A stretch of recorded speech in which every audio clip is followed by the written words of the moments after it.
नमस्कार दोस्तों। कभी ऐसा होता है कि कोई व्यक्ति रातों रात बर्बाद हो जाता है तो कोई धीरे धीरे बर्बाद होता है। हालांकि जो लोग रातों रात बर्बाद हो जाते हैं उनके पीछे का सत्य जानेंगे तो समझ में आएगा कि उन्होंने पहले कुछ ऐसे कर्म किए थे जिसके चलते अचानक उन पर मुसीबतों का पहाड़ टूट पड़ता है। कर्म हमारा बीज है, जो बोएंगे वही देर सवेर काटोगे। बुरे कर्मों का आम भाषा में खोटे कर्म कहते हैं। हम अपनी जिंदगी में जाने अनजाने ऐसे काम करते रहते हैं जिसके दुष्ट परिणाम बाद में निकलता है या कभी भी अचानक से सामने आ जाता है। तो आइए जानते हैं कि ऐसा कौन सा कार्य है जिसके चलते आपको बाद में पछताने का मौका भी नहीं मिलता। जिन्होंने पूरी जिंदगी खोट कर्म किए हैं उन्हें यम के भयानक दूत दिखाई देते हैं। पहला, भोजन। बासी भोजन करना, दक्षिण दिशा में मुंह करके खाना, भोजन के दौरान और बाद में पानी पीना, थाली में ही हाथ धोना, भोजन की निंदा करना, टूटी ही थाली में भोजन करना, ऐसे कई काम हैं जो आपको गंभीर रोग से शोक में ढकेल सकते हैं। इसके अलावा अधिकतर समय अकेले ही भोजन करना, भोजन करते करते उठकर दूसरे काम करना और फिर से भोजन करने लगना, खाने में नमक कम है, तीखा ज़्यादा है या फिर अच्छा ही नहीं बना है, इन कमियों को निकालने वाला भी उचित नहीं है। इसके उपरोक्त नियमों का पालन नहीं करने से बवासीर, कब्ज, कैंसर और अल्सर जैसे रोग तो होते ही हैं, साथ ही व्यक्ति के घर में बरकत भी चली जाती है। नींद। आप जितना जागते हो उतना ही सोएं। आप कम सोते हैं और ज़्यादा जागते हैं तो संतुलन बिगड़ता है।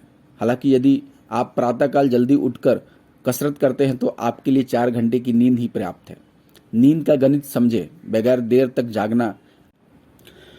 टूटे हुए पलंग पर सोने, पैर पर पैर रखकर सोने या दक्षिण दिशा में पैर करके सोने से आपकी उम्र ही नहीं, आपके भविष्य पर भी दुष्परिणाम पड़ता है। इसके अलावा बिना पैर धोए बिस्तर पर जाना और देर रात तक जगना उम्र को घटाता है। सूर्योदय और सूर्यास्त के समय सोना शरीर का रोगी बनाता है और उम्र को कम करता है। इसी तरह भारतीय वास्तुशास्त्र के अनुसार टूटे हुए पलंग पर सोने, पैर पर पैर रखकर सोने या दक्षिण दिशा में पैर करके सोने से आपकी उम्र ही नहीं, आपके भविष्य पर भी दुष्परिणाम पड़ता है। इसके अलावा बिना पैर धोए बिस्तर पर जाना और देर रात तक जगना उम्र को घटाता है। सूर्योदय और सूर्यास्त के समय सोना शरीर का रोगी बनाता है और उम्र को कम करता है।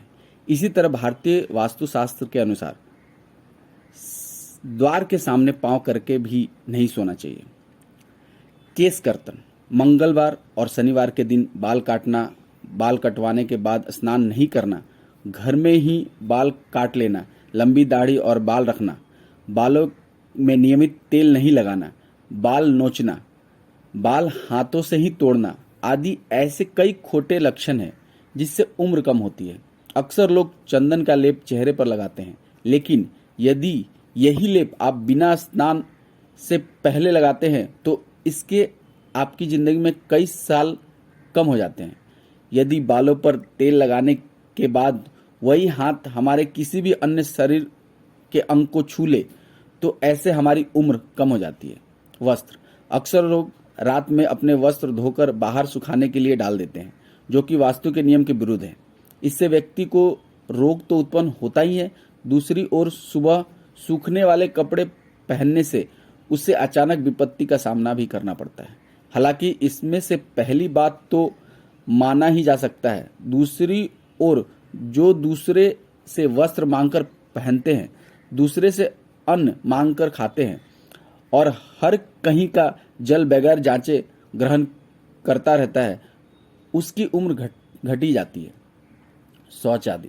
मूत्र, शौच, छींक, पाद और बगासी को रोकना घातक है। खुले या खड़े होकर पेशाब करते हैं तो यह तरीका आपकी उम्र कम करने के लिए भी जिम्मेदार है। यदि आप घास के ढेर पर या फिर कंकाल पर बैठते हैं तो आपकी मृत्यु नजदीक मानी जाती है। शौच का स्थान, शौच करने की दिशा भी नियुक्त है, उसी का पालन करें। इसके अलावा जो व्यक्ति नाखून चबाता है या फिर स्वयं को दूषित रखता है, स्वयं की सफाई ध्यान नहीं रखता, ऐसे व्यक्ति की उम्र कम होती चली जाती है। हालांकि उपरोक्त से भी खराब बात यह है कि यदि आप नदी के किनारे, पुल के ऊपर, खेत की मेड़ पर, किसी सिद्ध स्थान या पाल्या महाराज के पास मूत्र आदि का त्याग करते हैं तो आप भारी मुसीबत में पड़ सकते हैं।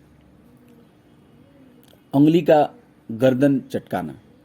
कई लोगों की आदत होती है कि वो अपनी उंगली या गर्दन की हड्डी को चटकाते रहते हैं या खोडले लक्षण कहते हैं। इससे जहां उम्र कम होती है वहीं इससे दरिद्रता बढ़ती जाती है। वास्तव में कुछ लोग हर थोड़ी देर के बाद जोर जोर से अपनी उंगलियां चटकाते रहते हैं। वास्तव में लंबे समय तक उंगलियां चटकाने से आपको बुखार, जोड़ों में दर्द जैसी बीमारियां हो सकती है। बुढ़ापे में उंगलियां हिलने लगती है, अर्थात उनकी किसी भी चीज को पकड़ने की शक्ति का पतन हो जाता है। नशा करना। किसी प्रकार का नशा करने से सुख, समृद्धि और सेहत सभी एक समय के बाद नष्ट हो जाती है। आप कितने ही धनवान हो, लेकिन यदि आप लगातार नशा कर रहे हैं तो निश्चित ही इससे आपके कुल परिवार का बिखराव हो जाएगा, आपकी प्रतिष्ठा धूमिल हो जाएगी। ऐसे कई उदाहरण हैं, आपको मिल जाएंगे जिसके पास सब कुछ था लेकिन अब वह बर्बाद है। तांत्रिक या वाम कर्म। ऐसे कई लोग हैं जो जल्दी सफलता पाने या किसी भी प्रभावित करने के लिए तंत्र आदि का सहारा लेते हैं। ऐसे किसी तांत्रिक या पीर फकीर के यहाँ जाते हैं। ऐसे लोग बाद में अपने किए हुए पछताते हैं। तुलसीदास रामचरितमानस में लिखा है कि यह सभी कोलमार्गी धर्म विरुद्ध है।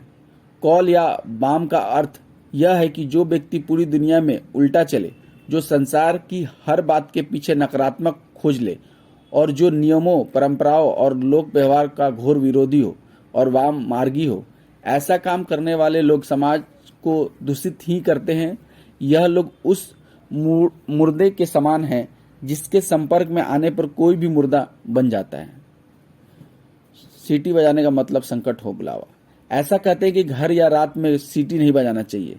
इससे एक और जहां धन की हानि होती है, वहीं आप किसी अनजान संकट को भी बुलावा दे रहे हैं। यह भी माना जाता है कि रात में सीटी बजाने से बुरी आत्माएं सक्रिय हो जाती हैं। हालांकि यह धारणा जापान से भारत में प्रचलित हो गई है। भारत में रात में सीटी बजाना अशुभ या सांप को बुलाने वाला माना जाता है। कुछ लोग ऐसा भी मानते हैं कि सीटी बजाने से भैरव और शनिदेव रुष्ट हो जाते हैं। अब इसमें कितनी सत्यता है यह तो हम नहीं जानते। घमंडी। ऐसे व्यक्ति हैं जो कुछ नहीं होते फिर भी घमंड पाले रखते हैं और लोगों पर जबरन ही रौब झाड़ते रहते हैं। ऐसे भी कुछ लोग हैं जो बहुत कुछ होते हैं, उनके पास धन, पद, सम्मान सब कुछ होता है और इससे वो घमंड करते हैं। हाँ, यह बात सही है कि हर व्यक्ति थोड़ा बहुत घमंड होता ही है, लेकिन कुछ ज्यादा ही घमंड तो फिर उसका पतन भी तय है। धन्यवाद दोस्तों। अगर